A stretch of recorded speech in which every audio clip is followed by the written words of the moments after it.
Hello, testing. Just wanted to test the mic because I was having some problems using my microphone the last time I was streaming directly from my Xbox when I was streaming Doom. So just testing to see if my microphone is giving out static when I actually talk or whether it's actually clear.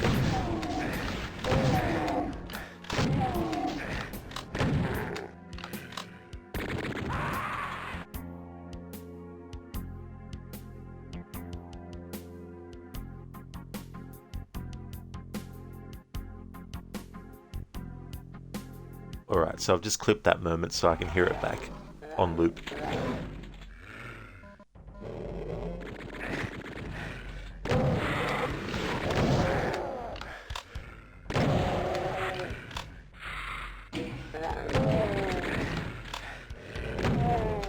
Alright, so seem to be testing fine. I think I might turn the volume down, the sound effects a little bit. It's kind of hard with these older games too, with volume settings. See how that goes.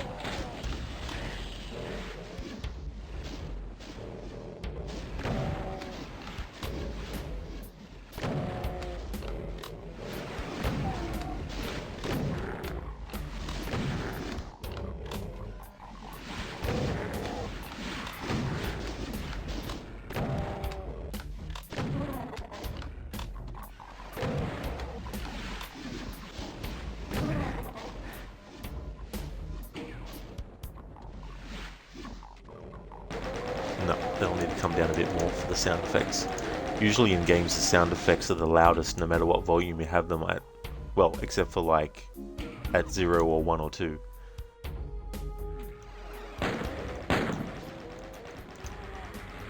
Alright, I'll test that now and see how that is.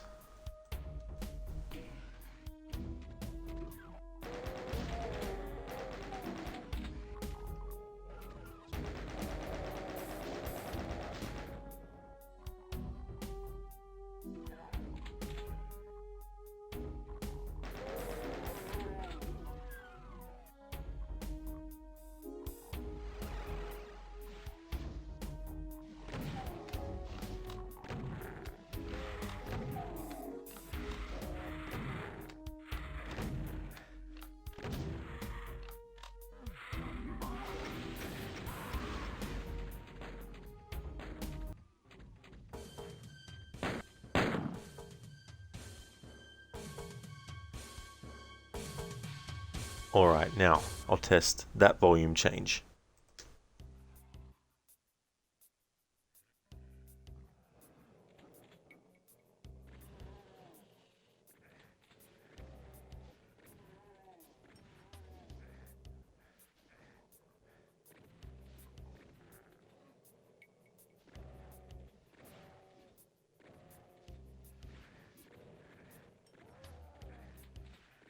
Alright, so the test then for the music was fine. Now to actually talk over the sound effects and see if the sound effect volume is now at a decent level where you can actually hear me and not have my voice drowned out by the sound effects.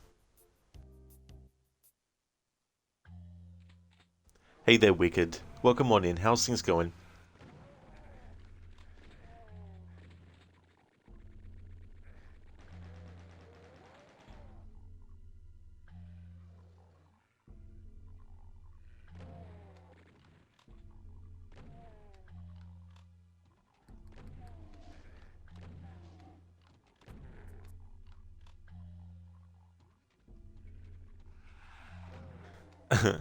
Now it's actually too soft, the sound effects.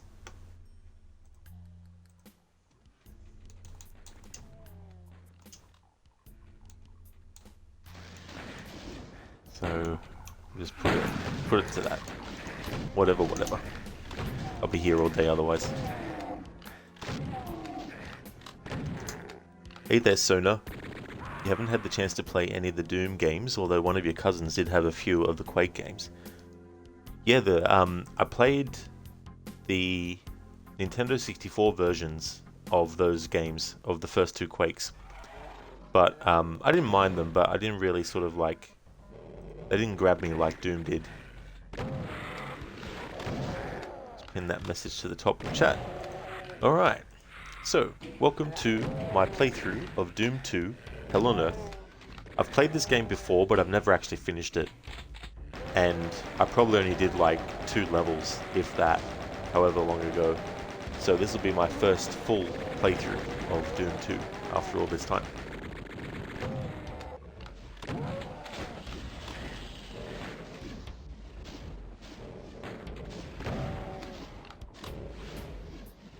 For this playthrough, I'm not going to do the, what did it say back there? The master levels. Not for a first playthrough, maybe in the next playthrough. But yeah, we'll just do the Hell on Earth content. Hey there, Mr. Goatee, welcome on in, dude. Doom time, and Mike's working great, controller's going, finally no issues. For now, dude, for now. Fingers crossed. I actually changed what settings I had for my headset. The issue would only happen when I turned my mic on and spoke, but when it was off, it didn't actually have any issues. But fingers crossed. How's things going, dude? Welcome on in.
Mr. Goatee, you've been playing Doom, The Dark Ages on Nightmare, got a shopping trip and a birthday lunch with Dad on the weekend, taking him to Anaconda to get him something nice. He's going to EU and you're going the other direction, although he hasn't chose where in Europe yet. Oh, that's fair enough. Hopefully he finds a spot that will end up being really good. That's a good idea, you know. Great time to spend with your father. That's awesome. So how is the game overall? Aside from the difficulty, like, is the gameplay fun? The shield gameplay looks really fun. Wicked, things are good. You're trying to work out how to set up your home workplace. Your OCD in that regard is messing up the vibe. Oh, that'd be so frustrating, Wicked. You know, you just want to get something done, but there's obstacles that seemingly just keep popping up as well. Hopefully you can get that sorted. Let's go. Gameplay is fun, story's a bit weak, just wish the music was a tiny bit heavier. Ah, okay. Yeah, because I know that Mick Gordon, who did the music for Doom 2016 and Eternal, didn't return, and that he had some kind of falling out with, I think it was Martin. I can't remember the guy's actual full name, but I think his first name was Martin or something. I think he was the creative director on 2016 and Doom Eternal. I really liked his music in Doom 2016. I thought it was really, really cool. So it's a shame that there was, you know, that kind of stuff going on.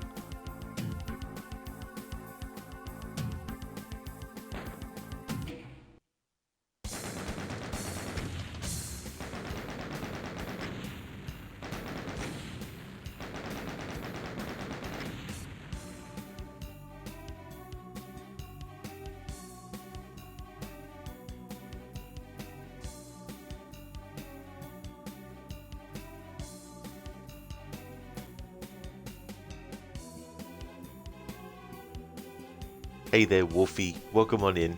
How's things going?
It's like, hey Doom guy, what kind of a soldier are you? That's right, a grunt. Wolfie, how are you? You're doing good. Been playing some Dark Ages during the weekend. Been a blast so far. Oh, very nice, Wolfie. That's cool. I'm glad that you're going good. Hope you're enjoying. I'm glad that you're enjoying Doom: The Dark Ages. I'm looking forward to playing that. I haven't actually finished Eternal, so I never actually played it. So it'd be good to play that for the first time as well. You've never played the old style Doom games. You want to one day? Oh, nice. Yeah. The only downside is the fact that you can't aim around. You just have to line up your weapon with where the enemy is, no matter whether they're above you or below you. And sometimes it's tricky too when you can't really see what's directly below you either, and stuff like that. But the first Doom game I had already played through before and finished.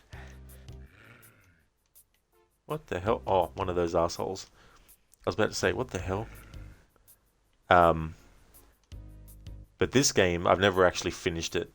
I didn't really even get that far when I did play it, and I can't even remember when I played it last time as well. It's definitely years ago. Thank you so very much to Sniper for the raid. Thank you.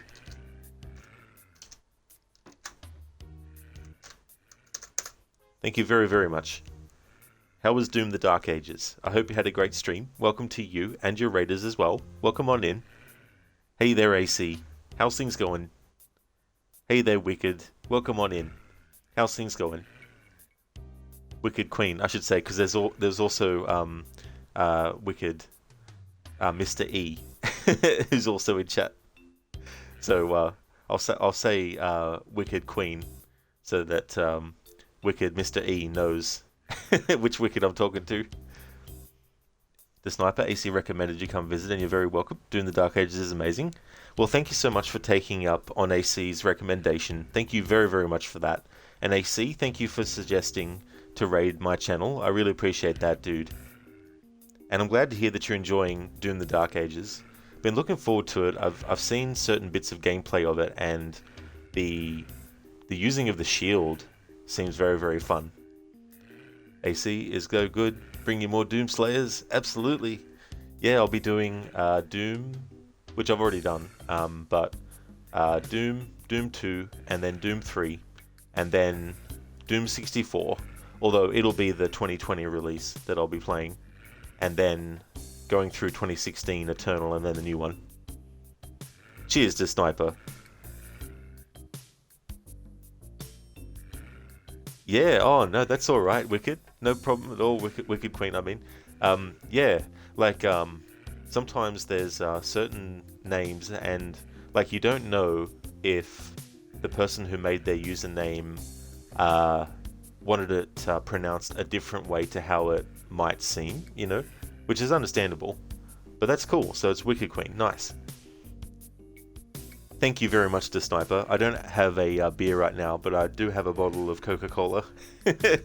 So I'll raise that to you. Thank you very much. Oh, and one more thing as well, for the people who are new to the channel. The only day that I have as like a stream day off, but it isn't always. Sometimes it might be a stream day. Just depends on the day, what I feel like. But that's the current schedule and what games I'm doing on different days and all that kind of stuff.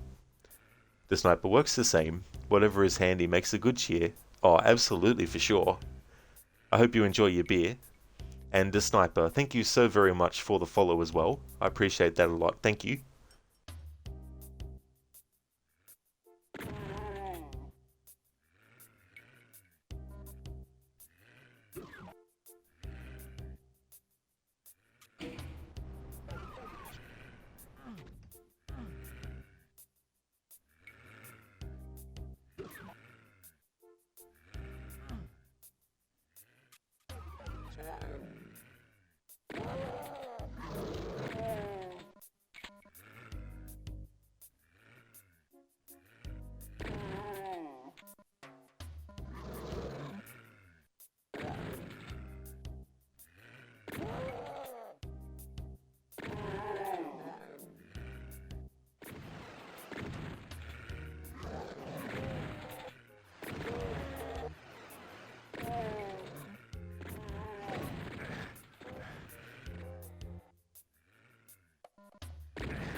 Oh, no problem at all, AC. Thank you again for recommending that the Sniper raid. I really appreciate that, AC. For those who haven't come across AC's channel, I would definitely like to recommend his channel as well. He was doing some Left 4 Dead 2, also is a fan of the Dishonored series, and will sometimes do specific kinds of approaches for the Dishonored games. Great streamer, and also does some GT Online as well. Really good stream if you want to just find somewhere to chill and lurk as well. Thank you once again, AC, and thank you for being here too. I really hope that you have a great one. Oh, you're still going to be here. Sorry. Sorry, AC. I thought you were heading off. But still, definitely recommend checking out AC if no one's checked out his channel before. The Sniper, you've played all the Dooms to date from... Oh, DOS, what's that one? I've forgotten what that, what DOS is. Oh, you mean from DOS, sorry. Yep, the MS-DOS thing. Don't mind me. Oh, well, thank you to Sniper. Yeah, like, I've been wanting to do a marathon of the Doom games for a very long time. And when they announced that the Dark Ages was coming out, I was like, oh, that'd be actually a good opportunity to do a marathon and play all the other ones in the lead up. Thank you, Wicked Queen, for the follow. Thank you very much as well. Oh, that's all good, AC. Absolutely no worries at all. And yeah, the sniper, the computer DOS. Yeah. It was funny, I didn't actually get a computer until I was about 14. And it was a Millennium Edition, I think, was the operating system that I got.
The sniper, well, saying you played DOS means your age is showing low. It'd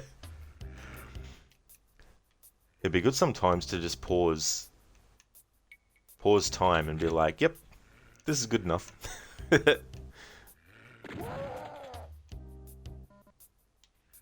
It's funny, like I think back to when I was in primary school and how everyone would want to rush to the computers and play the games, and I think they might have been the original Apple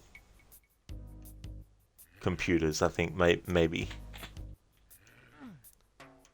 I vaguely remember some of the games, but mainly in abstract sort of like memory flashes. Like I don't even know what the games might have been.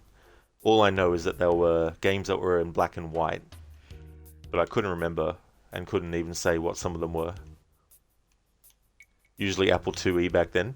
Maybe that was probably it, yeah, the Apple IIe. Yeah.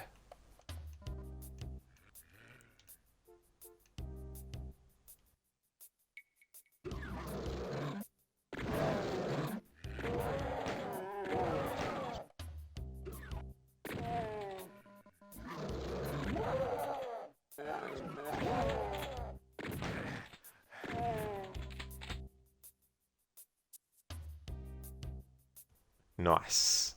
Super shotgun. Good old double barrel. The sniper, they were in schools all around the world. Oh, that's interesting, like, because back then had no sort of like concept of where certain things were, like, because I think when you're a really young kid, your worldview is very, very, very small.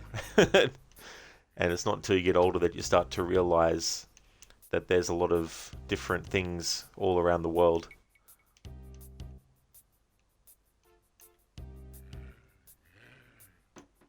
Slower load time, but hit harder for sure. Oh yeah.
Wicked, mister. Well, the older you got, the smaller the world seems.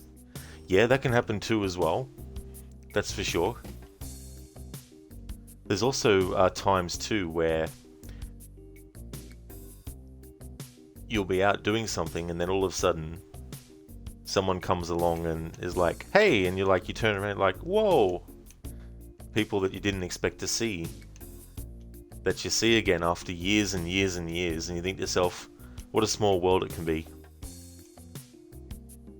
Like you might have moved really far away and hadn't contacted them for years, and then boom.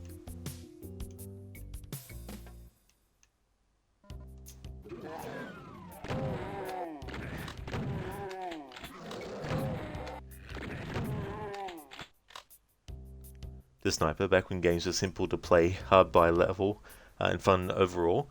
Oh, absolutely, that's the thing too, as well.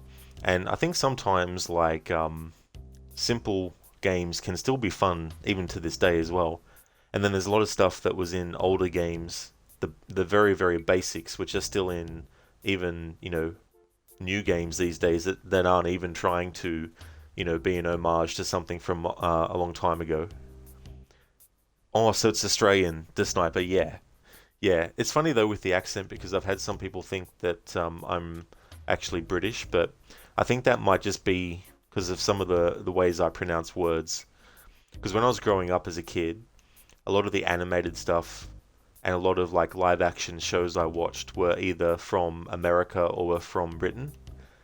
And I think a lot of the ways that certain words in those British shows were pronounced probably is ingrained in me as well.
Had a feeling that was going to happen. The Sniper, you didn't hear British at all. You have friends from Aussie, New Zealand, and UK. Definitely not UK. Oh, nice to Sniper. Yeah, yeah. It's funny because there's definitely a lot of similarities too across all of them, and little sort of like Well, I mean, a lot of the slang words that we use can be the same as well. So I think like there's a lot of ease if you were to go from one country into the other and stuff.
Hey there, Lucas. Welcome on in.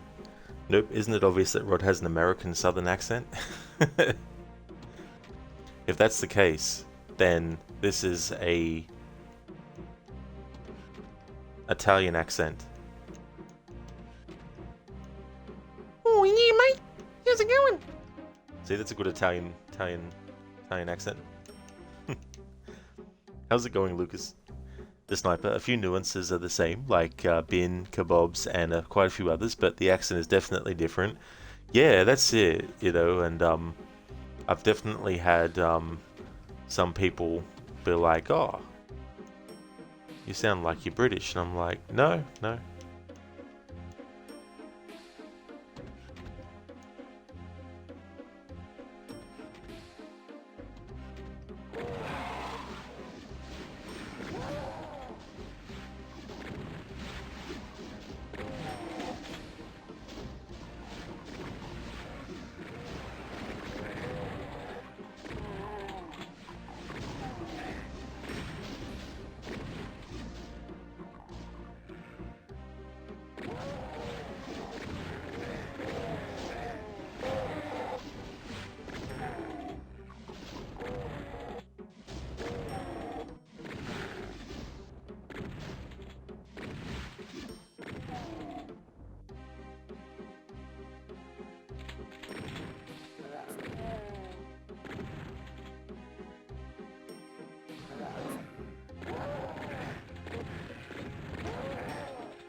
That is true, Lucas. Absolutely. Yeah, it's so funny. Like, when I'm talking normally, a lot of words that have ing on the end, I'll actually say ing at the end. But then when I get angry, it's like, fucking hell!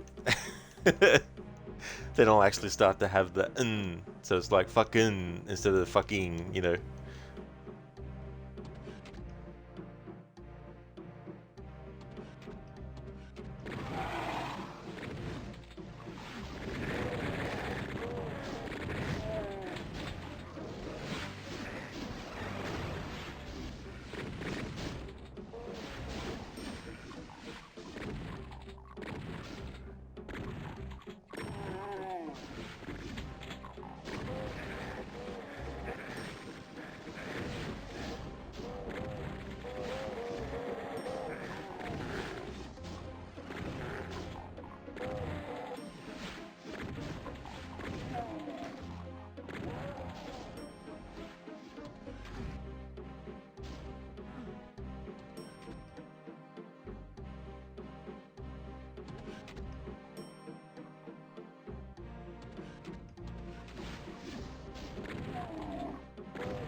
The sniper. Well, either way, glad you could share your community with you. Hope you have a great rest of your stream. I'll check back in with you from time to time. Cheers, mate. Absolutely no trouble at all to Sniper. Thank you again for taking up AC's recommendation. I really appreciate you doing that too. Thank you for the raid.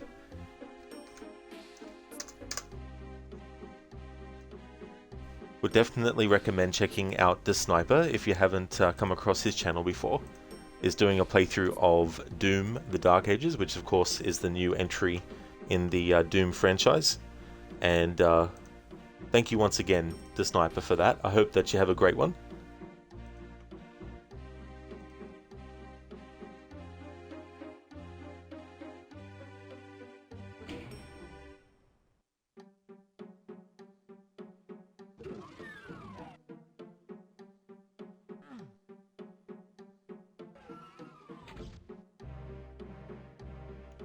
I went to a dog show the other day. A Yorkie took best in show, a Jack Russell took second, and a Scotty took third. I'm starting to think the judges had some sort of ulterior motive. That's a very, very good joke, AC. Thank you for sharing that, and thank you for redeeming it as an Arnie impression as well. That's awesome. Thank you very, very much. I like that. Instead of ulterior motive. Very nice, dude. And that's all good for the shout out to Sniper. Absolutely no trouble at all.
It's so funny. I remember that a lot of the enemy types that weren't in Doom 1 but actually were introduced in Doom 2.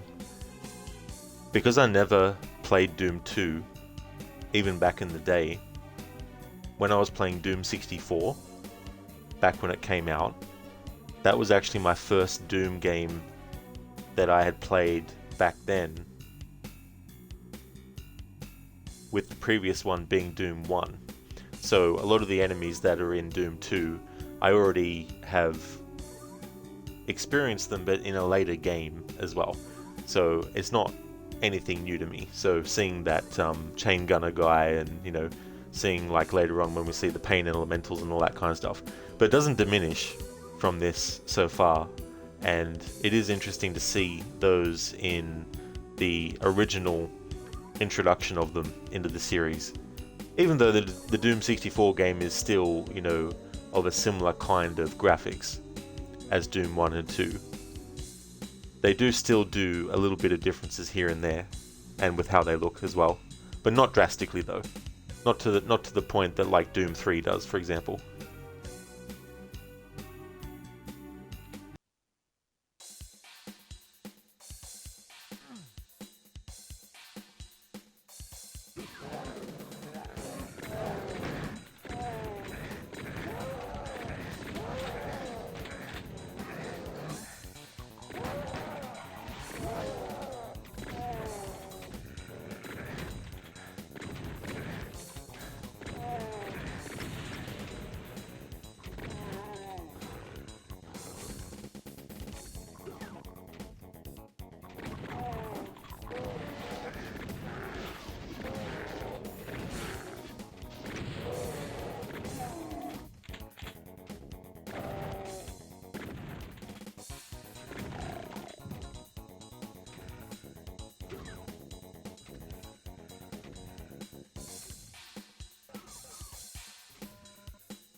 Hey there, Adam.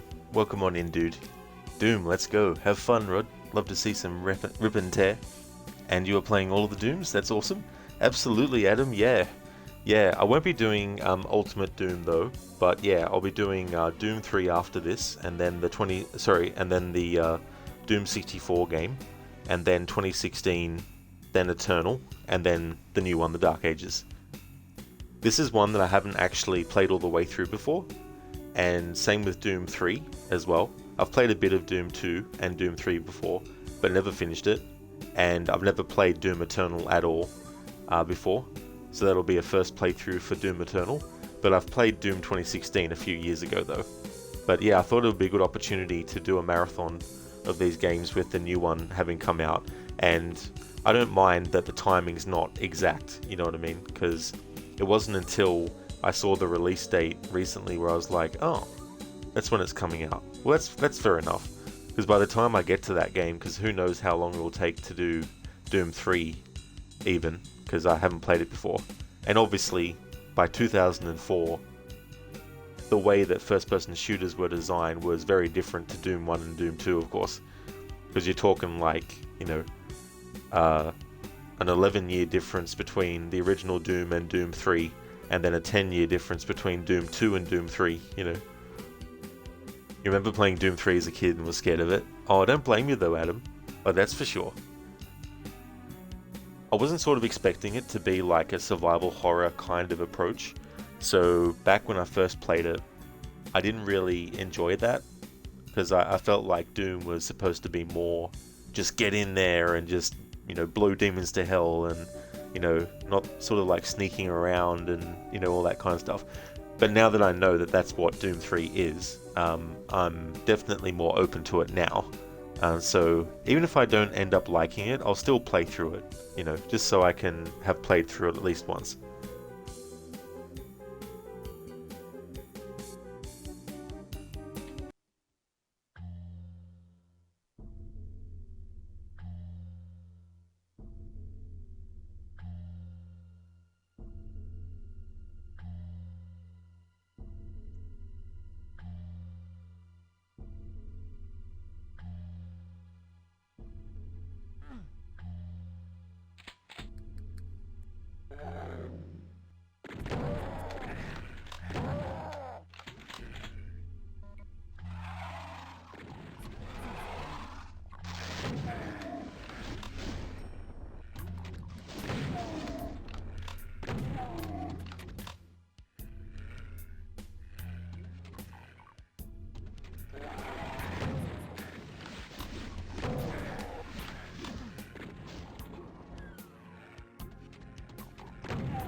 Of fucking course.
Be right back.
Alrighty then, I'm back.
Hey there, Ayed. Welcome on in.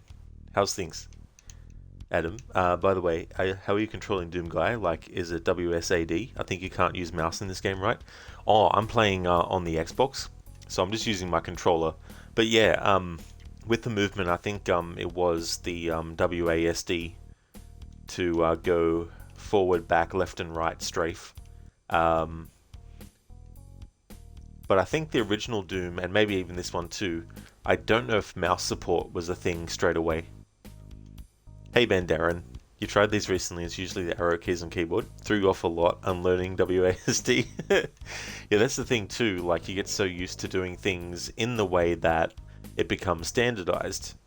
And then when you go back to a time before that happened, having to get used to how things were assigned in that, time period.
Ben Darren, according to Google, Half-Life seems to be one of the first games that used WASD as standard, so that was 1998 then.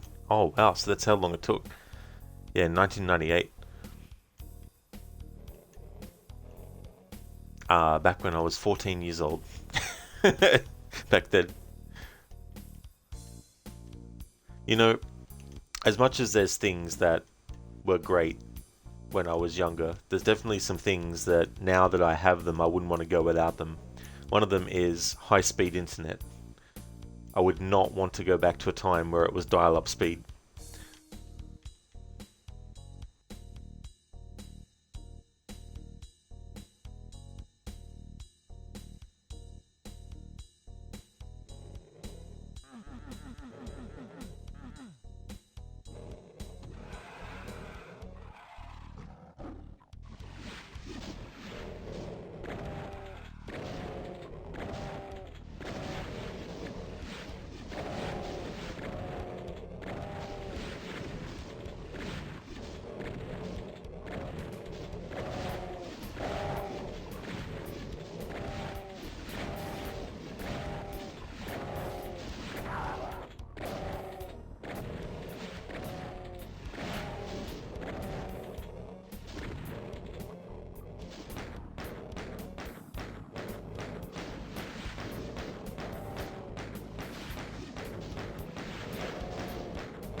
Oh, I just noticed what that switch actually did. I see now. It lowers itself so you could crush all those enemies in one swoop. That's pretty cool though.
Ben Darren, the days of dial-up. You started with the 2400 BPS, but only for some BBS stuff. Had a 56k BPS US robotics for internet.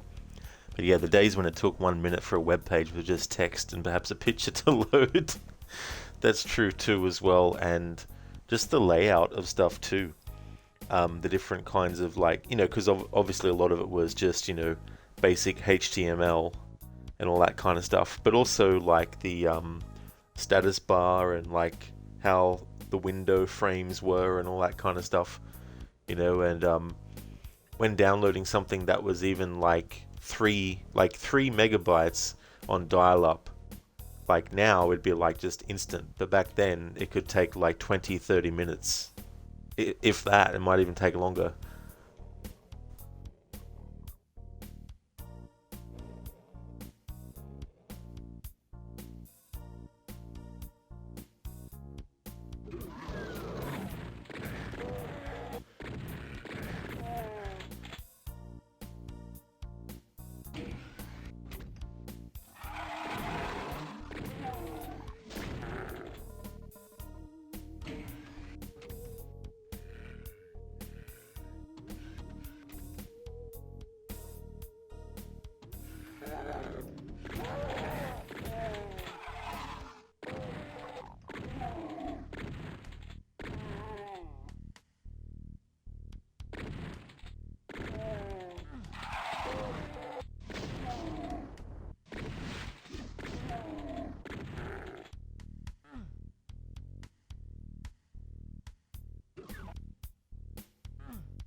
Van Daren. So you're playing on Xbox. Any special collection of Doom games? You know they have made new versions and such, but you seem to play in original resolution.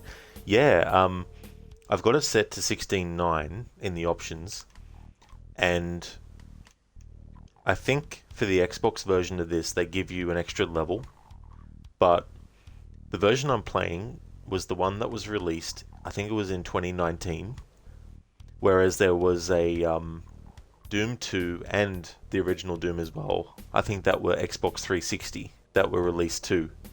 So I don't know which was the first Xbox version to actually have a bonus level in it. But this one, given how long it had been since the Xbox 360 version when this came out, I imagine this also has that extra level too. But yeah, as for like any other sort of like special things, I don't really know. It said that there's master levels, but I don't know if that was something that was in the original version and then was added later on, or if it was actually something unique to this version.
So having a look, the level that I just did was called the Crusher, and so that puts us at 6 levels done so far. These areas up until level 11, well, including level 11, are subterranean outpost levels, and then it'll be the city levels and stuff. So I'm just sort of like having a look to kind of anticipate how long it might take to actually finish the playthrough, but it definitely won't be today, that's for sure. But I'm not ending the stream yet, of course. But just having a look at the levels, if at the very least I could get the first 11 levels done in this stream, that would be really good. But we'll just have to wait and see. But I'm in no rush to get through the games. I'm going to keep them as a Monday instead of trying to add them to other days. Because the other playthroughs that I've got going at the moment, I just started a Rise of the Tomb Raider music only playthrough. And so that'll take a little bit too. And then on Wednesday and Thursday I've got Assassin's Creed 3. And the playthrough I'm doing for that will just be the main content, main story, and then Homestead missions. But I won't be doing any of the DLC content. So that won't take too many streams, I don't think. And the playthrough I'm doing for Assassin's Creed 3 is a disarm. I mean, technically it's a disarm and then kill with their own weapon, but that's too long of a name for that playthrough. So it's just going to be a disarm focus. So it'll be every single enemy that we fight, we have to disarm them first and then use their own weapon against them. Because in Assassin's Creed 3, when you disarm them, you don't just take their weapon off them and then drop it on the ground. You actually take it off them and then you hold it. So I'll be doing that for Assassin's Creed 3. But it shouldn't take me like weeks and weeks and weeks to get through that. And then Friday is Vampire at the moment. If there was a game that would be given extra days, it might end up being that one. And then of course on the weekend, Rise of the Tomb Raider. So I'm quite happy to keep Doom playthroughs on the Monday. There may be a point where I decide, hey, how about I make Saturday, Sunday and Monday Doom? But that might happen later on when we get towards the other games in the series. But for now, I'm just going to keep it as 1 day a week for the Doom series. Wicked Mr. E, so now for fun you just need to get Xbox version for Tomb Raider Legend, since PS3 HD Tomb Raider Collection just came in the mail. Oh, so you got it, oh good. That's good. I hope that it's in good condition. And that's a good idea too, as well. Let's see, with Tomb Raider Legend, I think I played... For some reason, I think I got the PS2 version of Tomb Raider Legend initially. But maybe I didn't. Maybe I got the Xbox 360 version all along. But I do remember for Anniversary there was actually a disc that came with it, an extra disc that had some special features on it. But yeah, with Tomb Raider Legend, I've played the Xbox 360 version and the PC version, but not the PlayStation ones. Same with Anniversary and Underworld. No, hang on. No. Now I remember. I first had Tomb Raider Anniversary on PlayStation 2. And then I finished it. So I played it on that. And then later I got the Xbox 360 version of Tomb Raider Anniversary. So yeah, I've played 3 different versions of Anniversary. I've played the PS2 version, I've played the Xbox 360 version, and the PC version as well. And Underworld, I've just played the Xbox 360 and the PC version of it.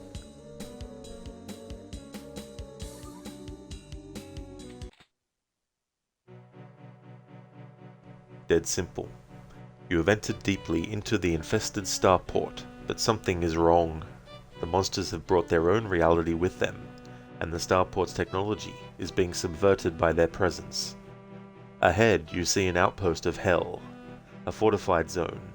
If you can get past it, you can penetrate into the haunted heart of the starbase and find the controlling switch which holds Earth's population hostage. Dun dun dun! Hey there, Kingslayer, welcome on in. How's things been? Anniversary PS2 is elite, but Underworld PC is elite. Also, hello. Yeah, the Anniversary version of PlayStation 2, I quite liked that one.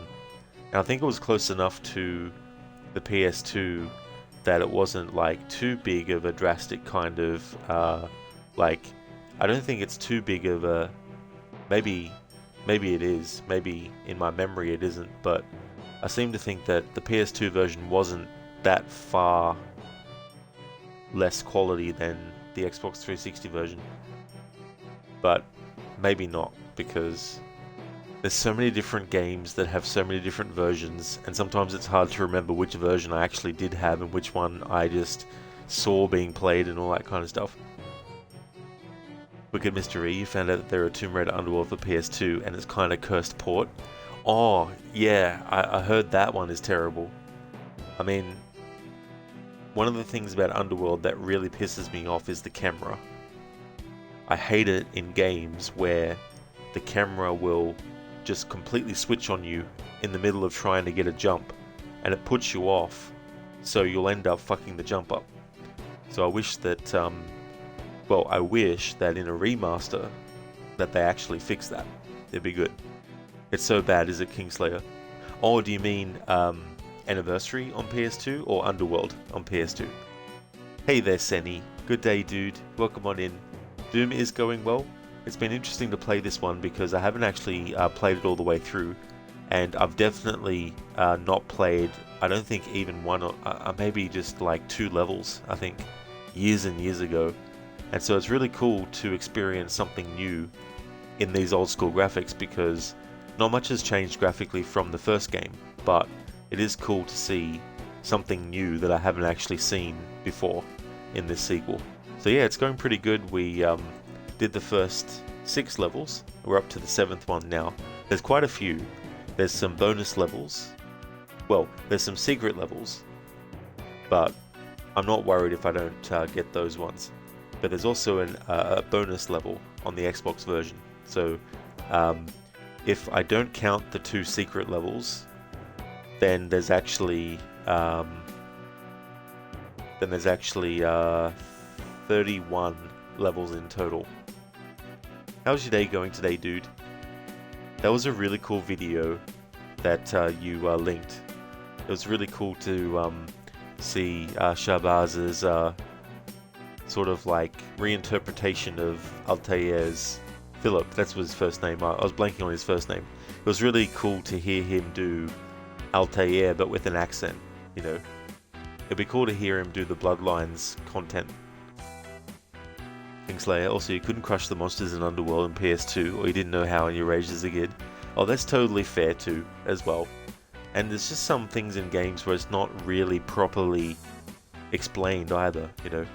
Also, your dad loved Doom and Serious Sam, and this is some awesome memories incoming from this game. Oh, very cool. Yeah, it's really good to have memories like that. I remember as a kid growing up, with my parents being video gamers too, late at night, sort of playing through Legend of Zelda, the original one, and sort of making maps and all that kind of stuff. Because of course back then you didn't have guides that you could look up and all that kind of thing. I mean, maybe Nintendo Power Magazine had some of that, but I didn't have. Like, I think I only got a few copies of that magazine back in the day. Crooked, glad to hear. That's cool. That's your first full playthrough. Going to be nice seeing you play the newest ones for the first time too. Especially looking forward to Eternal, as you've played that one yourself. It's quite chaotic and fast-paced.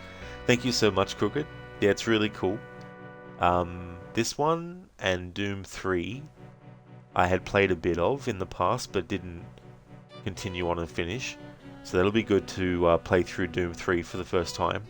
Doom 2016, I've played through that one before, but I haven't played through Eternal, and of course the new one that just came out as well.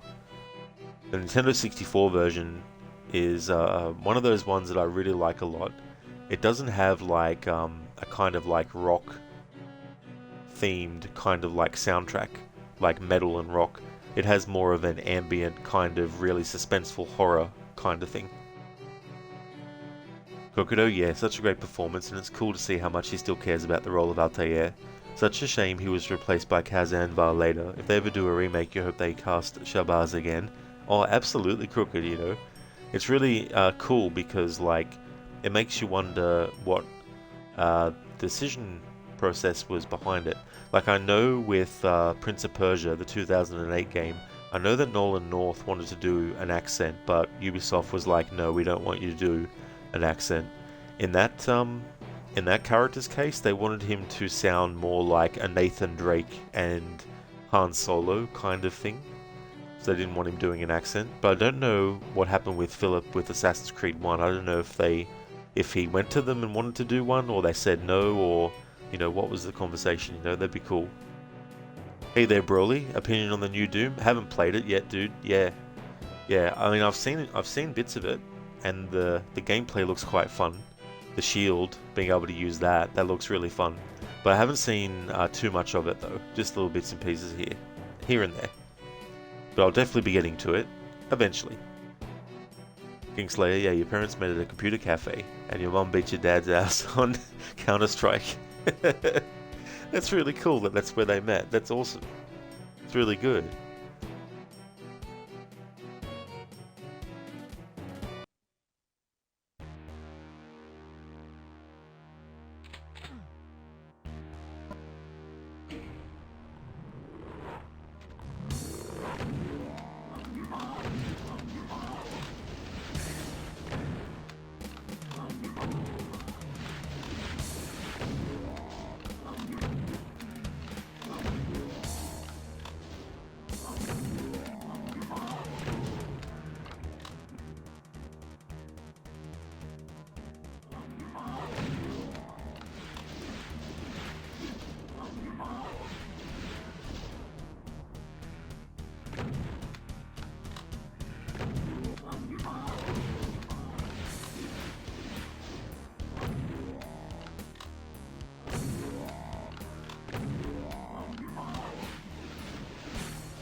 Well, that was a very, very quick level. Krugid, Shabazz initially prepared for a Middle Eastern accent, but they, Yubi, decided last minute to go for an American accent instead apparently. You don't mind the accent personally as he still properly pronounces the Arabic names, but a proper accent all the way through would have been great to hear too. It's pretty cool seeing how many of the enemy types you see here can also be encountered in the newer Doom games. That's interesting that that's how it went down, you know, like at the last minute that they make that decision.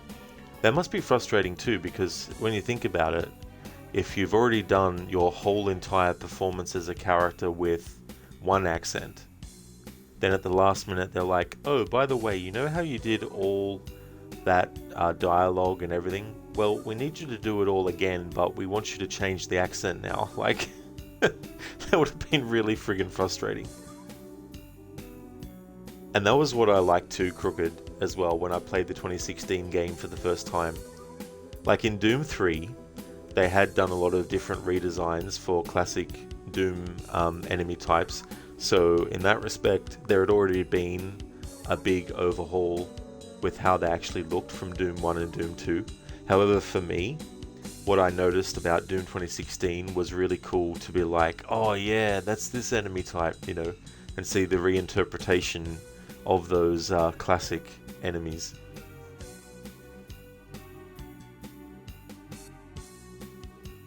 Crooked, oh, you think it was last minute, as in the last minute before official recording began? Oh, damn, oh, that's good. That would have been a slap in the face if he'd done all the recording in Middle Eastern accent already. Oh, that definitely makes more sense then, for sure. Yeah. Well, that's good. Yeah, but imagine if it was the other way around. Like, imagine if it was like, yeah, you spent all these hours and all that doing it, but yeah, we need you to do a whole different accent. Well, that's good that it was, you know, didn't do one big, you know, amount of work with one accent and then was asked to do a different one and then re-record everything.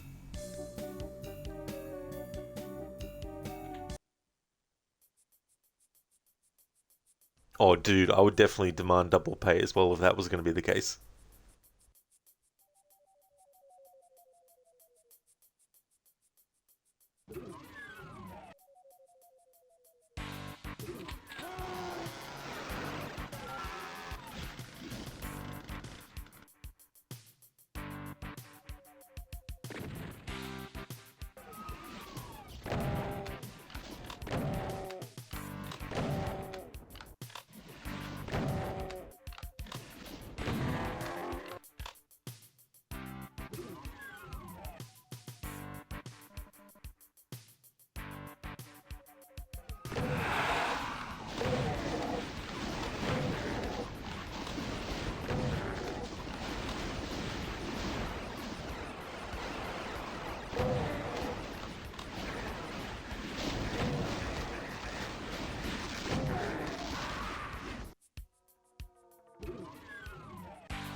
Yeah, Kingslayer, rest in peace indeed.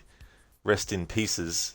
The demons probably ripped the Doom guy to pieces all over.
It's funny that I can't remember what that's called. I think it's a pain elemental.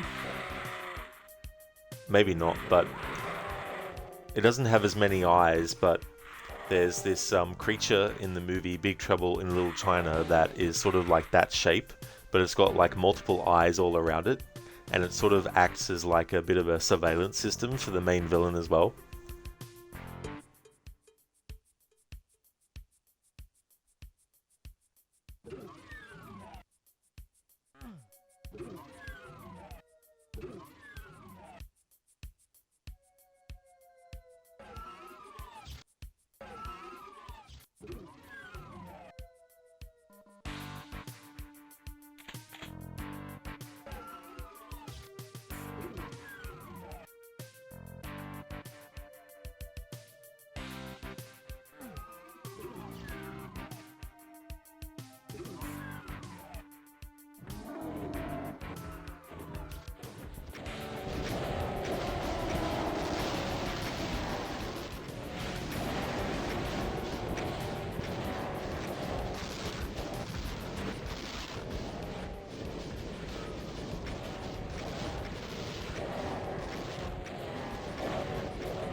Lucas, this had to be one of the first 3D games. I mean, I don't know if it's the very first ever. I mean, obviously this is a sequel to a game that already exists that did this first, before this one, but you also had Wolfenstein 3D, which predates the first Doom. I was just trying to think, you've got Star Fox on the NES. I think that was 3D-ish. Maybe you could classify it as that.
Wicked Mystery. Well, first Doom games are more of 2.5D than 3D because you can't look up or down. That is true, yeah. It's sort of like 2. They used kind of tricks to make it look like it might be 3D as well. Like with the enemy sprites, for example, where it's like the enemy itself has a certain amount of directions that it can actually look like it's moving in, you know. As you move around it, the 2D sprite kind of orientates itself so that as you're spinning around it, it's kind of keeping in line with you. It's kind of hard to explain, and I'm probably not explaining it in a way that actually makes sense or actually fits exactly what's going on, but it's a really sort of like trippy kind of thing in a way. But yeah, the tricks that they used to do to try and make things look 3D-ish by using different perspective changes and all that kind of stuff. In some ways, it's almost a bit like the Lord of the Rings movies, where they had to do different tricks with perspective, make some things smaller, and have the camera be closer to it to make it look bigger in some shots than it actually was, and all that kind of stuff, to create this illusion that you're actually seeing something that has multiple sides to it.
I just had a thought, a memory, about the Super Nintendo version of the very first Doom.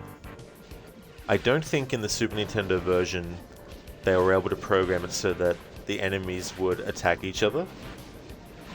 I could be wrong, but I want to say that that's one of the things that was also changed. But other things that they definitely changed, I know for sure, was they took some levels out that were in the original Doom. But it wasn't just that they had to do to fit it onto the cartridge. They also had to change the screen size. And not just resolution either, but I mean like the actual screen size. I think it's got like a thick bordered window around the actual game screen.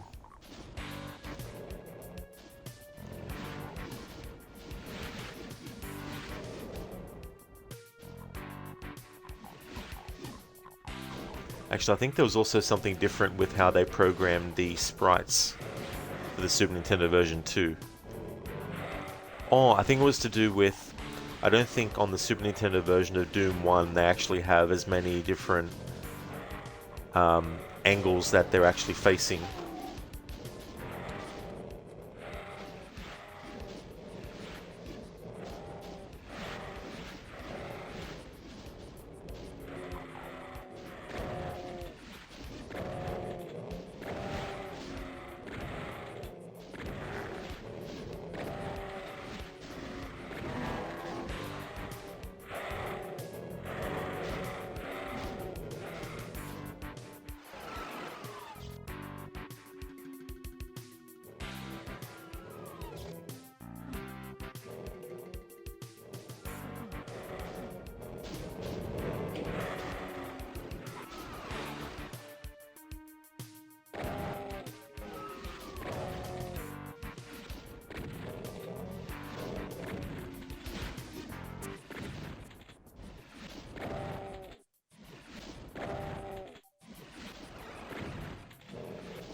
Oh, fucking course. It'd be one of those things where you can't get... Oh, yeah, now it shows me. Thank you, game. I love it when games show you things right at the last minute when you really, really need to know before the last minute. Great.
Hey there, Lucinda. Welcome on in.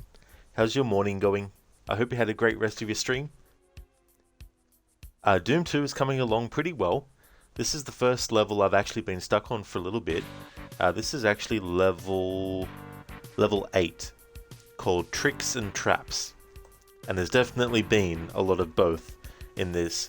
You got multiple rooms with different enemy types, and you've got teleportation points, and you've got enemies that can, of course, go from one room that you were in into another room.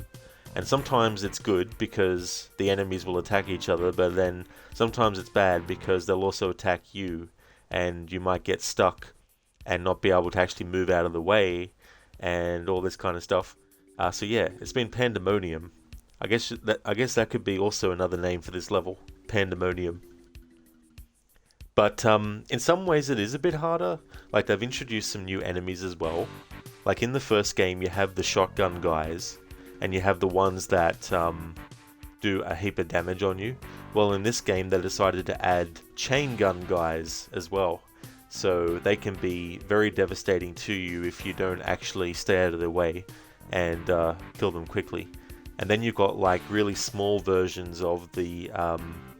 I call it the spider demon. That's not actually what it's called, but in the first game it's a big giant mechanical and brain organic spider looking thing that shoots at you, whereas in this game there's actually smaller versions that run around. So I had that, and then you had these guys that are called Mancubus as well.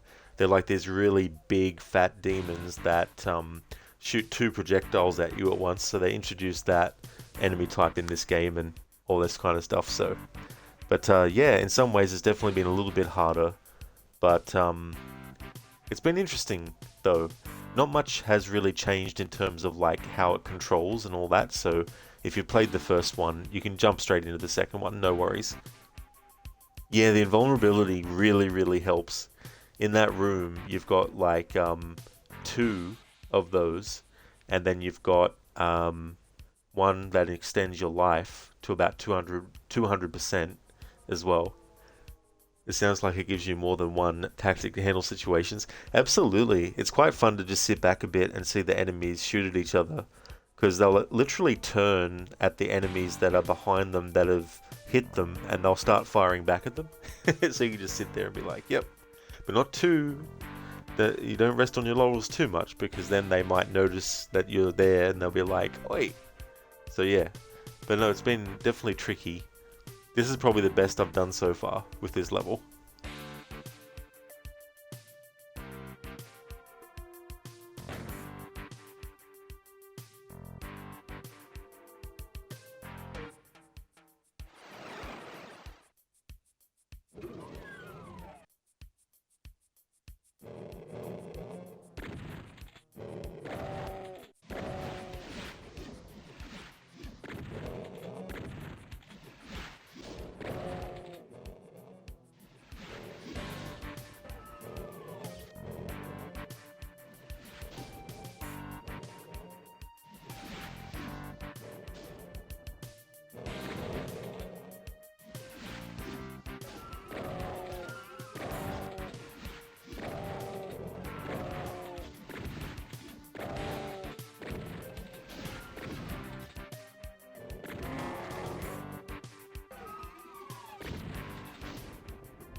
Listen to your mornings going well. You're fasting for your annual physical appointment with your doctor today.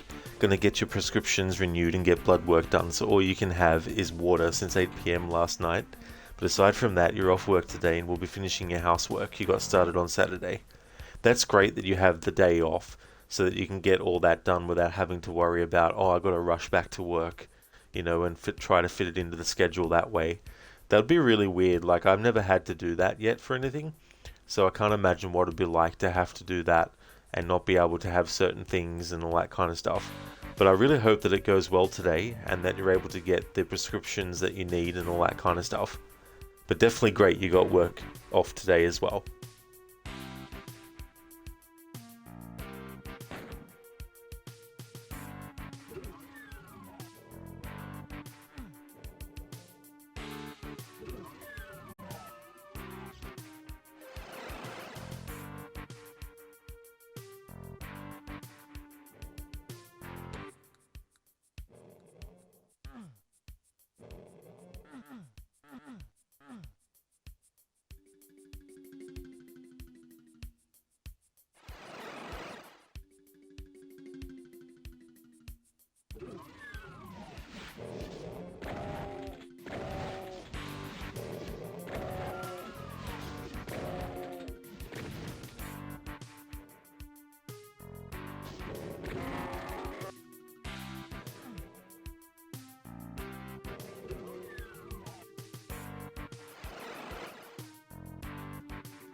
Yes, there we go. Finally got through tricks and traps. Listen, with insurance, most preventative type checkups are 100% covered, so it's a good idea to go get checked up every year. It's a good way to get an established set of medical records, so if something goes wrong, you can have a record of how your blood tests have been over time. That's definitely a good idea too as well, because then you have a history of it then, and it's not just sort of like, oh, I can't really remember because it might have been, years and years ago, to keep that up to date and in check. But you're also required to get a checkup every year in order to remain on your birth control pills that you've been on since you were 17. Honestly, probably wouldn't bother going if it wasn't for needing to go get prescriptions, which birth control could be over the counter lol. Oh, absolutely, that's a real shame that it actually isn't, because you think something like that definitely would be, Also, someone mentioned in chat yesterday that you can actually get the HD 2005 version of Resident Evil 4 on Steam. You had no idea and you've been playing it on PS4 all this time. So that just leaves Code Veronica that needs to come to PC. That is excellent. That's really cool. It is annoying sometimes though when you find out something so long after the fact. But hey, that's good that you got the PC version of Resident Evil 4 Original HD. That's really, really cool. Thank you so much for the GGs, muchly appreciated. It's really good to get through a level that has kicked your ass quite a few times. And so we now go from the level Tricks and Traps to a level called the Pit. I've got like the wiki to see how many levels there are and also sort of like get an idea for how many levels I might get done in a stream and all that kind of stuff. But I was saying earlier that there's actually 2 secret levels. I mean, I might accidentally find them. If I do, that's great, but if I don't, that's okay. That's not part of the playthrough. But there are 2 secret levels, and then there's a bonus level for the Xbox version. So that bonus level for the Xbox version, that'll be something that, you know, naturally you're able to actually do. So in total, excluding the 2 secret levels, there's actually 31 levels that I'll be going through, and we're up to level 9 now. And so in the first set of levels, up until and including level 11, the areas that you go to are like subterranean and outpost levels. And so once we get through the first 11 levels, the action moves to city levels, and there's a few levels in there too. So maybe in this stream I'll probably get through the first 11 levels, but if I do some of the other levels afterwards, then that'll just be a bonus ahead of next week's stream as well.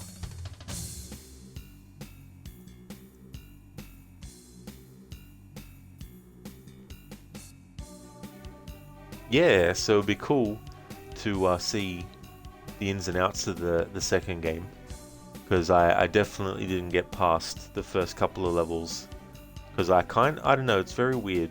There's some games in the past where I've just started playing it, and it's not necessarily a reflection on whether the game's good or bad. It's just that I might have decided to go and play something else at the time, and then so on and so forth, a different game after that, and then 10 after that, and then, you know, time goes by and then don't play this one and all that kind of stuff. But yeah, I'm pretty sure I only did like the first level, and then I went off and played something else. So it's going to be really cool to see all the ins and outs of Doom 2 Hell on Earth. Fear Scream 82, thank you so much for the follow. Thank you very much.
Yeah, Lucinda is like, new level, who dis? Got the mega armor.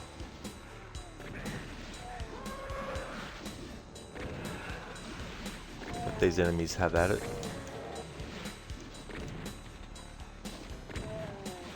I hate the shotgun guys, they always really annoy me. Fear Scream, hey, you got Doom 2 on CD on your 12th birthday, 1994. You still remember the cheat codes? Oh, nice. That's cool. It's so funny what things will just be ingrained in your memory years and years afterwards as well. Yeah, about in 1994, up until November of that year, I would have been 10 years old and turning 11 in November of that year. And it's so funny thinking back to a lot of the games that came out back then that decades later now have become really cherished games and stuff. There was a it was 1993. I think it was Christmas one year, and I was mad about getting the Super Nintendo Prince of Persia game. It was by Konami, and I remember looking in the magazines for it and showing my parents and being like, "Oh, this looks really cool," you know, and reading about it and all that kind of stuff. So anyway, in Christmas of '93, there's this big present in a big giant box. So I opened that up, and then there's another box inside that that's slightly smaller, and then so on and so forth, until it got to the size where I was like, this is a Super Nintendo game. Because by that point, obviously, knowing what size the boxes for the actual cartridges were, you could just go, that's a Super Nintendo game. And of course, when I opened it up, it was just like, oh, this is so cool, and rushed in, and I mean, I would have thanked my parents too. I didn't just, you know, grab the game and then go in the room and lock the door and be like, you know, see you in 5, 6, 10 hours or something. But I was so excited to play that game. And I think I'd seen the Golden Voyage of Sinbad movie before that point. So that might have been the catalyst for me when I saw Prince of Persia in the magazine I looked at that made me want to actually get that game. And yeah, I've been a fan of Prince of Persia ever since. But that Konami version of Prince of Persia, like, it's probably one of the best. You could technically call it a port, but nowadays we'd probably call it either a remaster or a remake, because they did a big overhaul, of course, on the graphics. And I think they also created a lot of new levels that weren't in the original version as well. And they had like a, you just had to press start and then select really quickly afterwards to access the soundtrack menu. Now every time you finished the level, if there was a particular music that you selected using that code thing that you actually wanted, you had to actually press those buttons again at the start of every level and then select the music again, because after you finished the level, it would just revert the next level's music to its default. So I had a lot of fun when I figured that out, being able to get one of my favorite pieces of music and just have that for every level. And you don't have to have gone past that level first to be able to access it. From the first level, if you press those button combinations, you get access to the drop-down menu of each track for each level. So that was really cool. But yeah, it's really cool to have those memories of when you were really young and different games that might have really been so enjoyable. You know, they create a lot of lasting memories. Yeah, listen to, it's like classic sort of thing, you know, because I was probably wondering, you know, what the present was as the boxes of presents got smaller and smaller. But yeah, once it hit the Super Nintendo box size, I was like, yep.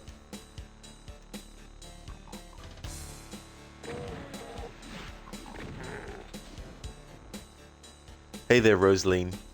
That's true, yeah, it was by Konami. Yeah, they did that that first Prince of Persia game on Super Nintendo. And then the second one, The Shadow and the Flame, which I tried at the time on Super Nintendo. That was done by, and I don't even know if they got bought out years later or if they just basically closed down the studio or the publisher or whatever it was, but I think it was Titus was the name of the people who did the Super Nintendo version of Prince of Persia 2.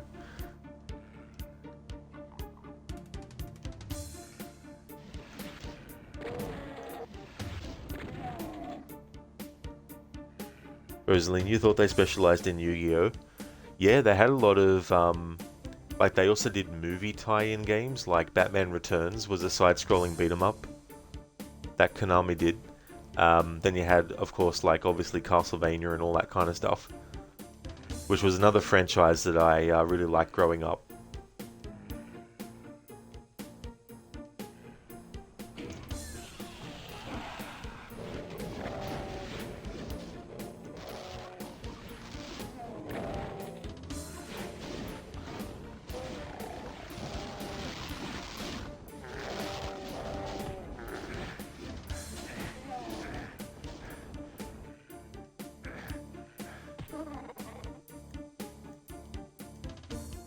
Scream. In the last Doom 2 level, if you play the music afterwards, you can hear, "To end the game, you must kill me, John Romero." Really? They put something in like that? That's cool. It's really good when they put Easter eggs in games. Yeah, Rosaline, what was another Konami franchise too that they did? I think it was Rocket Knight as well, was another one. I think they did a couple of those games. But here in Australia, sometimes you'll only get, well back then, not now, but back then in the 90s, sometimes you'd only get maybe 3 entries in like a series.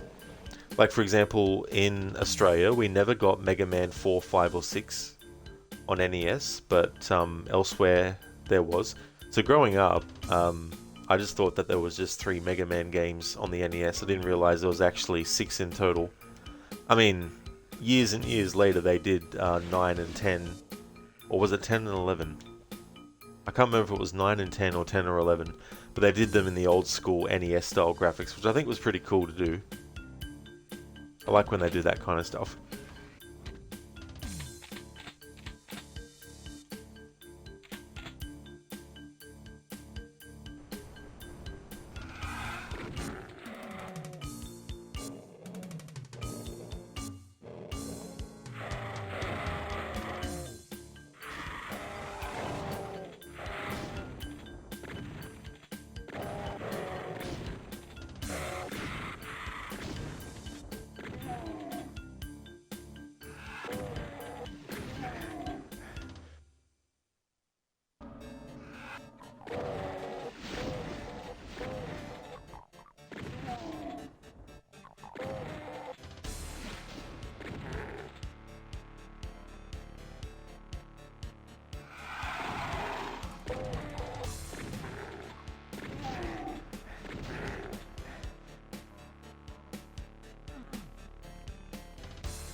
Fear Scream is such an old game, but still a bit creepy because of the old memories back then. Maybe the immersion's still there.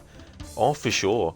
I think, like with a lot of stuff, our subconscious has so many memories of different things that it may not be something that instantly we remember consciously, but there might be things that trigger it where we go, hang on, this seems really familiar, or it might bring back a sensational feeling that you hadn't had for a while, because so much stuff might have happened since then that it takes something for you to go, hang on, that's what that was, you know. Like you might have things that have influenced what you've enjoyed later as well.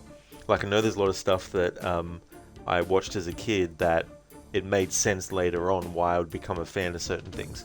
So things like the Indiana Jones movies would make me, of course, become a fan of that kind of stuff, you know. Prince of Persia, Indiana Jones, Tomb Raider, you know, and all that kind of stuff. A lot of the horror stuff, like watching Scooby-Doo and all these other things that had, like, you know, horror characters in it, but weren't actually horror. But those were things that later on made me a fan of horror movies, you know. Hey there, Absolution. Welcome on in. Good morning. How's the rip and tear going? It is going really, really good. There was a level before this one that was kicking my ass a lot, but I finally got through it. And that was the level called Tricks and Traps. And it definitely lived up to that name. And now we're actually in the level called The Pit. But yeah, it's going good, Absolution. How about yourself?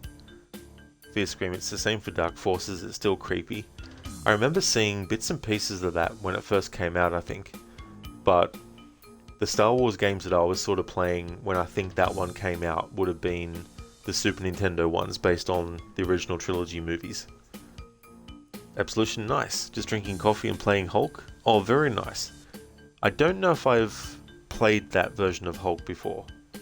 That was the one based on the Eric Bana movie, wasn't it? Because I think I might have played a little bit of that. Fear Scream, you can't play it alone at night. No.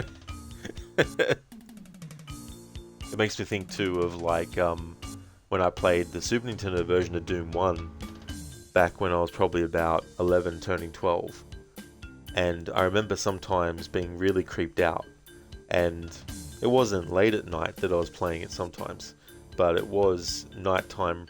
Maybe it was like, you know, 8:30, 9 o'clock, you know, before going to bed on a school night and playing a bit of Doom and being really freaked out and sort of like staying still in the game, working up the courage to keep going, you know, stuff like that. Absolution, the one with Sam Elliott. It's so funny, I remember when that one first came out. I don't know what I think about it now. I think at the time, I don't know, I didn't mind how they had transitions where it would sort of like put comic book panels up on the screen and do different transitions like that. I thought that was quite clever. But I think when I saw The Incredible Hulk, when that came out, I think I probably liked that one a lot better.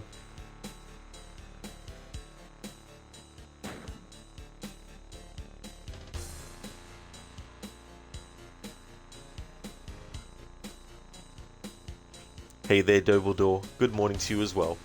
How's things going? Same boat as well, Absolution. Yeah. I didn't mind Eric Norton as Hulk and Banner.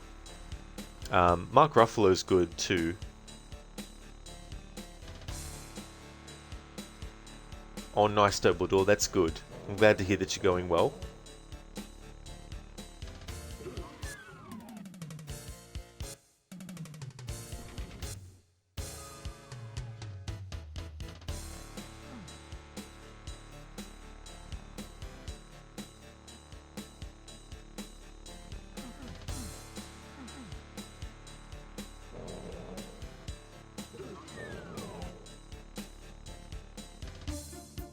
Hello there, Code. Welcome on in. How's things? Absolution prefer Norton to all of them. He was a lot more serious. That's fair too. I mean, when you think about it too, like, there's a lot of psychological stuff going on where it's sort of like this idea that he's sort of like at any moment. I mean, obviously there's points in the character's history where he's kind of gained control and all that kind of stuff. But when you think about the idea that at any time this transformation could actually happen, and that anything that's really highly stressful, anything that makes you really angry, could trigger it too, as well, and having to try and walk around on eggshells and hope that it doesn't get triggered when you're amongst people that don't necessarily deserve to be pulverized, but they were assholes, you know, and trying to keep that at bay, you know.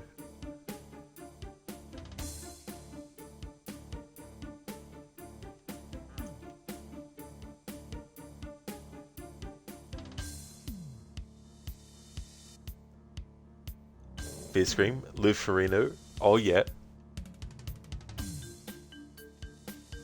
I think there was like it was either an episode of that show or it was like a made-for-TV movie where it had Thor in it as well.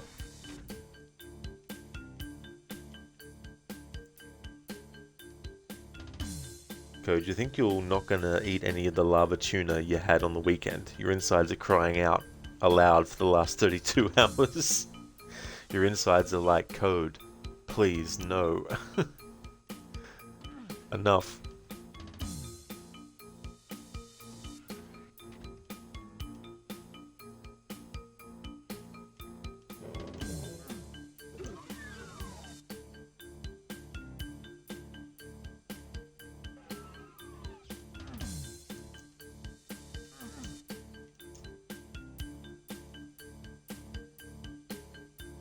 Absolution, it's like being inside a day trading center.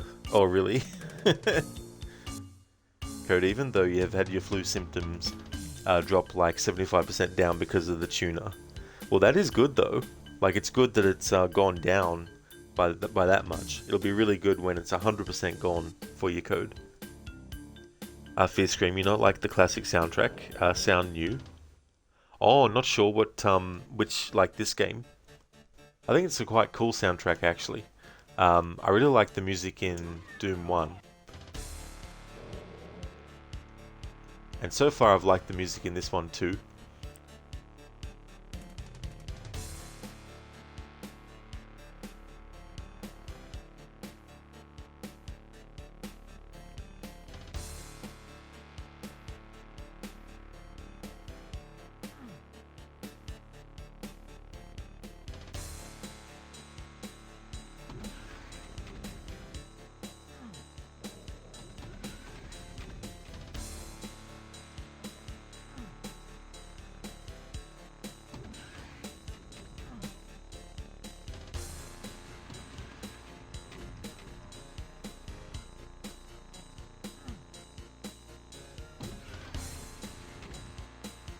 Fear Screamer, this is the Steam version you can change in menu, just see it on video. Oh, yeah, I think someone mentioned about Doom 1 as well, that the version I played had different music or something. This is the Xbox version, so I don't know how different that might be from the Steam version and stuff.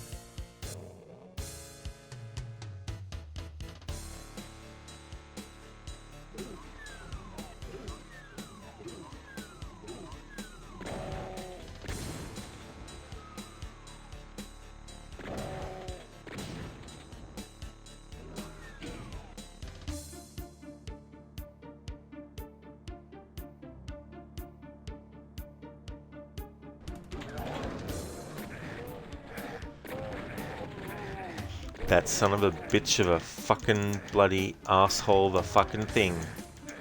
You fucking motherfucker tricking me. Made me think I could make it, and then you fall in the thing, and then it makes you think that maybe you can actually get out by thinking, but then you notice that the fucking ledge rises up. Well played, game. Well fucking played.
And of course, the trigger point to actually make that lower is nowhere near down there, of course.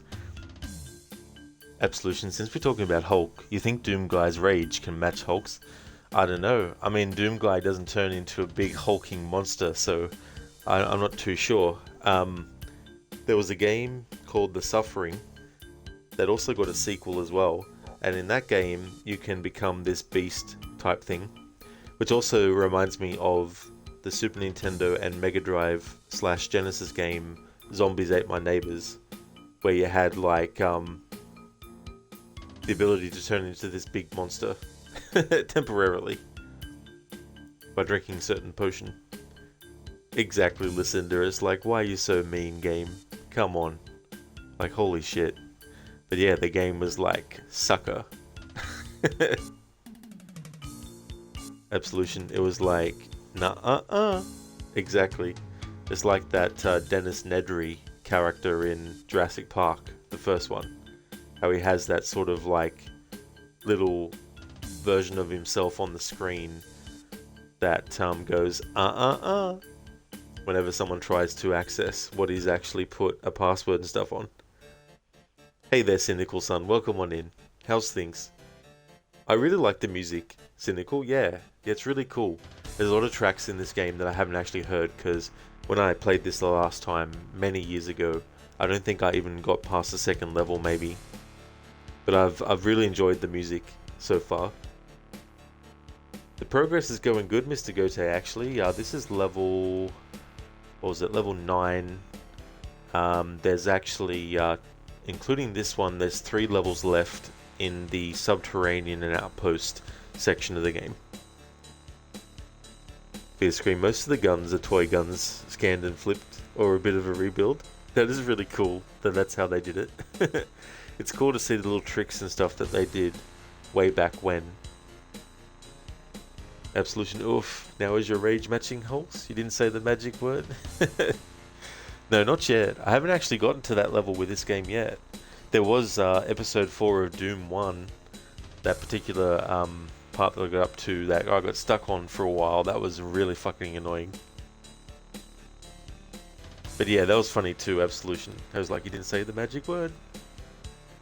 It was funny too because the actor who played him was also Newman in Seinfeld.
Oh, nah, bro, that's definitely fair enough. I really hope that things are going as best as they can. Really hope that you get better soon as well. Just popping in to say hi, you can't stay long, just in hospital waiting for meds to kick in. Well, I hope you're okay now, bro. Hopefully, whatever's happened, you're going to be able to get all the care that you need as well. And definitely appreciate you coming in to check out the stream, especially when you're in hospital too, nah, bro. Thank you so much for doing that. I really hope that when the meds kick in, that they are able to give you all the help that you need as well.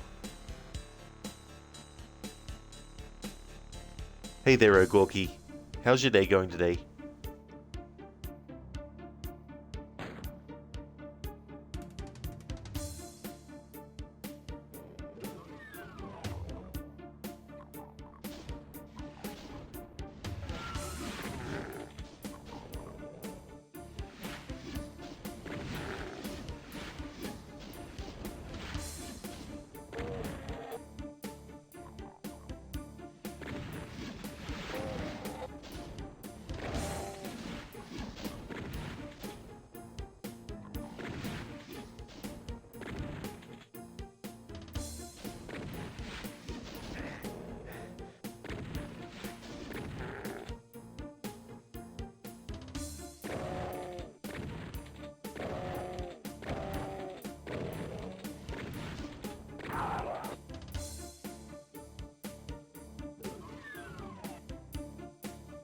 Excellent, Ogorki. That's really good. Glad to hear that your day's going well. Nah, bro, yeah, getting better slowly. Probably be here till the end of the week. Was a bit of pneumonia, which partially collapsed your lung. Oh, holy shit, dude. Yeah, that kind of stuff, like, that'd be scary. I haven't had anything like that happen to me, but I can't imagine what that'd be like, especially if you're just doing what you would normally do on a certain day and then boom, you get hit with that as well. Like, how long did they say it would take for you to have, like, because I don't even know anyone who's had like a collapsed lung before. Like, do they have to sort of like wait until a certain time for it to get to a certain level of strength again, or is there anything that they can do to speed that process along? Or, but yeah, I really hope you get better soon. Nah, bro, it's good that you're able to get into hospital and get the care that you need too.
No, bro, they just pump you with antibiotics to clear out the pneumonia, and once that fluid is out, the lung goes back to normal.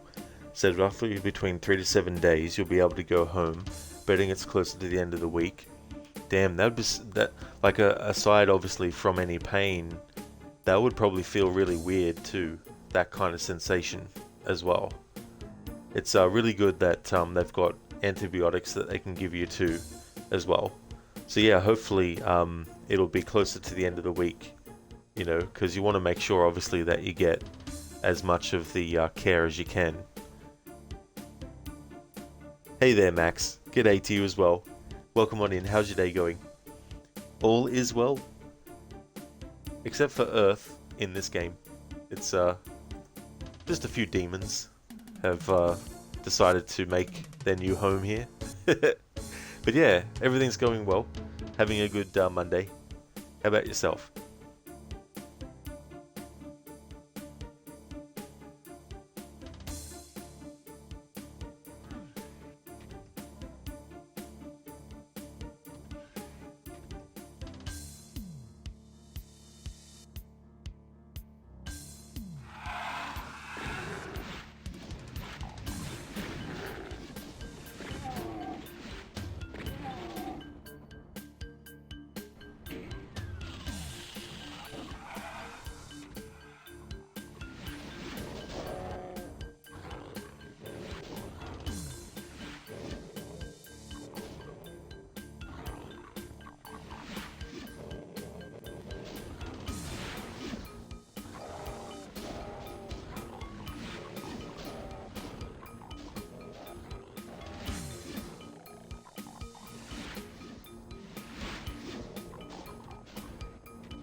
Max, so far so good, just starting Monday. Oh, really good, Max. I hope that you have a great day today. Hope it's a really good start to your week as well.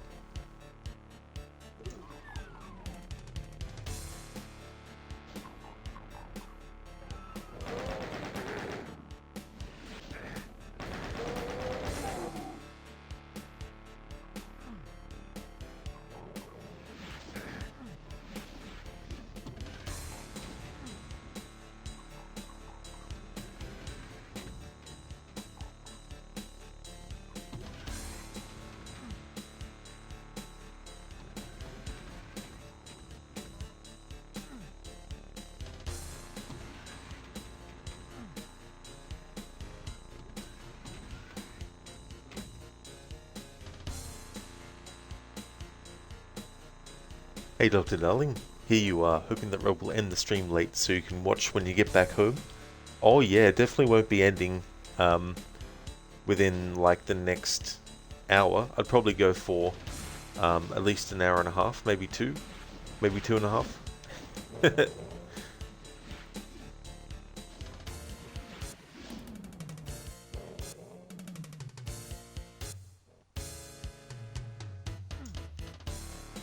You started late after all.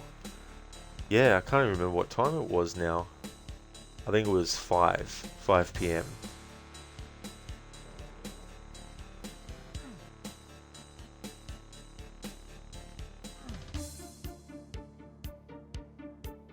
No, actually, it was 5:30, I think. Yeah, 5:30 p.m.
Crooked, imagine Doom 2016 with this soundtrack. Mr. Gote, imagine Dark Ages with this music. Oh yeah. In the remake of Resident Evil 2, you can actually get the original Resident Evil 2's soundtrack that you can actually play as well. So it'd be cool if they did something like that with the new Doom games as well.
just like run for the exit. Just fucking get through the exit so we can get through the level finally. Oh, I had 25% health left. Didn't want to get caught as well. I thought that once we killed, is it the pain elemental that spits out the I was going to call them demon souls. But anyway, I thought that when I destroyed that and the final few come out of it, I thought, oh shit, is the rocket going to hit one of those when it's close to me and kill me? But there we go, we got through that level.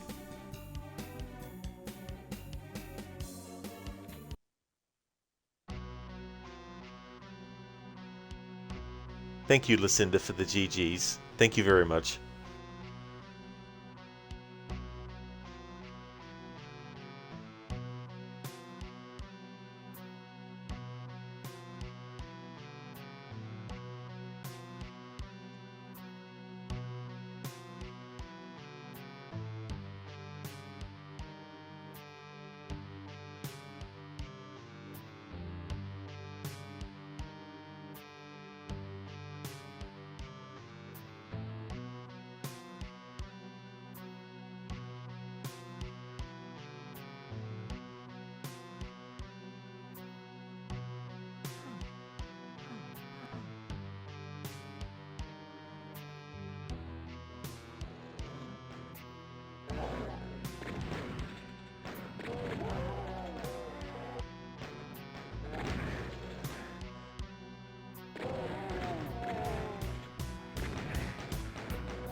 Lucinda, okay, well, it's time for you to head to your doctor's appointment. Hope you have a great rest of your stream. Thank you so very much, Lucinda. I definitely will. Thank you for being here. I hope that your appointment goes really well. Would definitely like to highly recommend people check out Lucinda's channel if you haven't before. Lucinda finished off Resident Evil 5 recently as part of her marathon for that series, is up to Resident Evil Revelations 2. We'll also be doing Resident Evil 6, 7 and Village, and the DLC Shadows of Rose for Village as well, to round out the rest of the Resident Evil marathon. Also a big fan of other zombie franchises like Dead Island and Dying Light, as well as stealth franchises like Dishonored. A great streamer with some really cool raccoon themed emotes. And that's all good for the shout out, Lucinda. Absolutely no trouble at all. I hope that your appointment goes well and that you end up having a good day too. Thank you so much for stopping in, and definitely catch you again soon.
Hey there, Keone, welcome on in.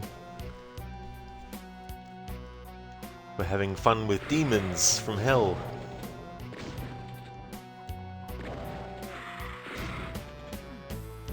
They were like, we don't want to just invade Mars, we also want to invade Earth too.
Wicked Mystery, so Doom Guy's original John Wick.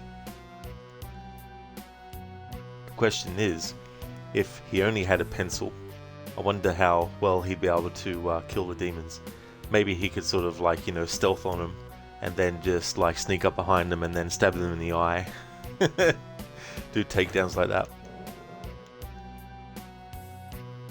I mean, I wouldn't be surprised if someone takes the game engine for the original Doom and does like a John Wick sort of like treatment for it. I've never actually played it, but I wouldn't mind one day playing that mod for Army of Darkness, the third Evil Dead movie. I think that'd be quite fun to play that.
Hey there, Lidus. That RPG skeleton is the #1 terror on Mars, well, when it comes to cyber demon soldiers. Yeah, I'm finding that probably the most annoying enemy type that this game has actually introduced. Maybe Pain Elemental is up there. I keep calling it that, but no one's corrected me if it's actually not, which I don't mind. Like, if I'm getting the name wrong of the demon, definitely don't. I won't get angry. I won't be upset. But I think they're the ones, or maybe I'm thinking of, because I think I remember reading there is like a different version of one of the enemies that gets done in one of the other games, but maybe it was Nintendo 64. Maybe the Nintendo 64 version had some kind of variation on one of them. Wicked. Well, there are some melee-only Doom runs, so Doom guy probably run at demons and shank them with the pencil. But as you censored it since you're afraid of your shenanigans being a terms of service issue. Well, I mean, I would definitely know what context and everything you're using it in. Hopefully, auto mod gets to a point where it can actually recognize context. Dr. Darling, they are called daisies. It's always the way, isn't it? The most vile kind of enemy given a sort of like, pleasant name. Light us some daisies. They're so annoying though, especially when you kill them and then like 4 of the demon souls just go flying out as well.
Linus, this game is fun and annoying at the same time. You definitely get games like that too, as well. And if you can push through the annoying parts and get to the parts that are actually really fun, it can make the whole playthrough not too much of a drag. Although you do get those sections of games where no matter how many times you play it, you always know that when you get to that point, it's going to be hell. Hey there, Sailcat. Welcome on in. How's your day going?